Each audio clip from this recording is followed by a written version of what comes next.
Hi everyone, I trust your weekend's off to a good start. I wanted to talk to us a little bit today about just getting strength from above. During this time, I don't know anyone who hasn't needed extra strength. Strength to make decisions about children's education, strength to trust God for jobs and provision, strength to heal after sickness, and so much more. I know we've all had our days of feeling weary at the seemingly long set of circumstances.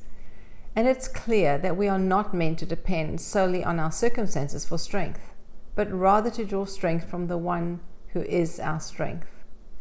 Psalm 18:32 says, "It is God who arms me with strength and keeps my way secure." In 1 Samuel 30, we have the story of David, and we find David and his men returning to their hometown of Ziklag, only to find their land destroyed and their wives and children taken captive. David has been running from the enemy and was no doubt looking forward to being home. But when he returns, there's nothing about his circumstances that would be able to give him any strength. In fact, the very opposite. Listen to the scripture in 1 Samuel 30. When David and his men reached Ziklag, they found it destroyed by fire and their wives and sons and daughters taken captive.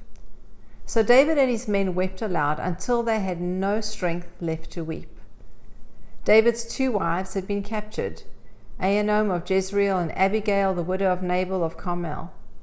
David was greatly distressed because the men were talking of stoning him. Each one was bitter in spirit because of his sons and daughters. But David found strength in the Lord his God. David walks into this place where everything is gone. There's nothing left. His land is destroyed. His wives and children have been taken captive. The wives and the children of those he's leading have been taken captive. His own men are wanting to stone him. These people are distraught, but David knew where to go to find strength.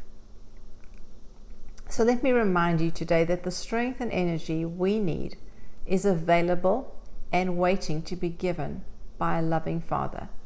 Listen to these verses. Isaiah 40:29. He gives strength to the weary and increases the power of the weak. Even youths grow tired and weary, and young men stumble and fall. But those who hope in the Lord will renew their strength.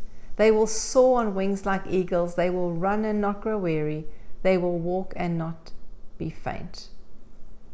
The fact that the Lord makes provision for us means He knows there are times of weariness. There are times when we're going to feel weak. And God comes along and He provides in those times. Isaiah 41:10 says, "Do not fear, I am with you. Do not be dismayed. I am your God. I will strengthen you and help you."